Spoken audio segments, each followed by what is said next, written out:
Dubai air show ये दुनिया के सबसे बड़े विमानन मंचों में से एक है और ठीक यहीं पर भारत का गौरव तेजस फाइटर जेट एक हैरत अंगेज करतब दिखाते हुए आग के गोले में बदल गया।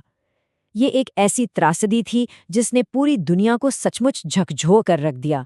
तो आखिर हुआ क्या था उस दिन? चलिए समझते हैं इस पूरी कहानी को। हादसे के फौरन बाद दुबई मीडिया ऑफिस की तरफ से ये आधिकारिक बयान आया और इसी बयान के साथ एक खौफनाक सच पर मोहर लग गई कि हमने अपना एक बहादुर पायलट खो दिया था। तो चलिए सबसे पहले बात करते हैं इसी घटना की और उस मंच की जहां ये सब हुआ। देखिए, ये कोई छोटा मोटा इवेंट नहीं था। दुबई एयर शो वो जगह है जहां दुनिया भर के एविएशन इंडस्ट्री के बड़े बड़े दिग्गज जमा होते हैं। इस बार 115 देश, हजारों कंपनियां और अकेले भारत से ही 19 कंपनियां वहां मौजूद थीं। मतलब ये भारत के लिए अपने स्वदेशी तेजस की ताकत को दुनिया के सामने पेश करने का एक बहुत ही सुनहरा मौका था। अब इस दिल दहला देने वाली घटना के बाद जो हुआ ना, वो भी अपने आप में एक कहानी है। दुनिया जैसे दो हिस्सों में बट गई। एक तरफ दुख और संवेदना थी तो दूसरी तरफ कुछ और ही चल रहा था। देखते हैं कि कैसे एक त्रासदी पर भी इंसानियत बट गई। एक तरफ तो पूरी दुनिया से ऑफिशियल लेवल पर दुख जताया जा रहा था, वहीं दूसरी ओर पाकिस्तान के कुछ ऑनलाइन अकाउंट्स इस त्रासदी पर जश्न मना रहे थे। उनके लिए ये एक इंसान की मौत का मामला नहीं, बल्कि भारतीय वायुसेना की नाकामी का मजाक उड़ाने का एक मौका था। और ये तो बस एक छोटा सा उदाहरण है कि किस तरह की जहरीली बातें ऑनलाइन चल रही थी। ये दिखाता है कि कैसे एक इंसान की मौत को भी एक पॉलिटिकल टूल बनाया जा सकता है। इन रिएक्शंस ने इस दुखद घटना में एक और कड़वा पहलू जोड़ दिया। अब इन सब बातों से हटकर उस सवाल पर आते हैं जो शायद सबसे जरूरी है। ये हादसा आखिर हुआ क्यों? चलिए इसके टेक्निकल पहलुओं को थोड़ा समझते हैं। तो सबसे बड़ा सवाल, क्या तेजस में ही कोई गड़बड़ थी? क्या विमान खराब था? शुरुआती जांच में जो बात सामने आई वो ये थी कि नहीं, ये विमान की क्वालिटी का मुद्दा नहीं था। ये हादसा हुआ एक ऐसे हवाई करतब की वजह से जो मौत को दावत देने जैसा था। ये करतब बेहद बेहद खतरनाक था। सोचकर देखिए, पहले विमान को हवा में पूरा उल्टा करना, फिर उसकी नाक को सीधा जमीन की तरफ मोड़कर नीचे गिराना और बिल्कुल आखिरी सेकंड में उसे ऊपर की तरफ खींच लेना। लेकिन इस बार किस्मत ने साथ नहीं दिया। पायलट विमान को सही वक्त पर ऊपर नहीं खींच सका और वो सीधा जमीन से जा टकराया। इस करतब को इतना जानलेवा बनाने के पीछे एक साइंटिफिक कारण है जिसे कहते हैं नेगेटिव जी फोर्स।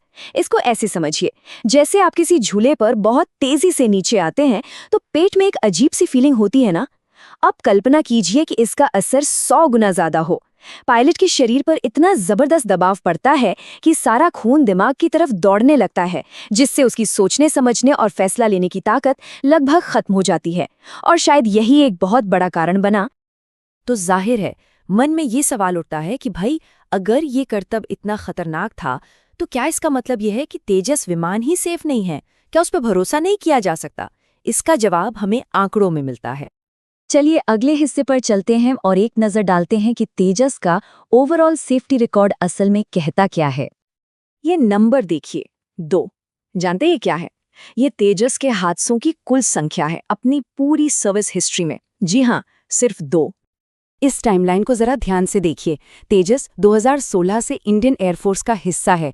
पहला हादसा हुआ मार्च 2024 में और अब ये दूसरा नवंबर 2025 में, वो भी एक ऐसे करतब के दौरान जो जानबूझकर इतना जोखिम भरा था। मतलब 24 सालों के ऑपरेशनल पीरियड में सिर्फ 2 हादसे।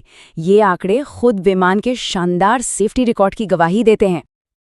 और जब हम इसकी तुलना इसके सबसे बड़े रीजनल कॉम्पिटिटर पाकिस्तान के JF-17 थंडर से करते हैं तो तस्वीर और भी साफ हो जाती है। JF-17 के कम से कम 5 क्रैश रिकॉर्ड पर हैं।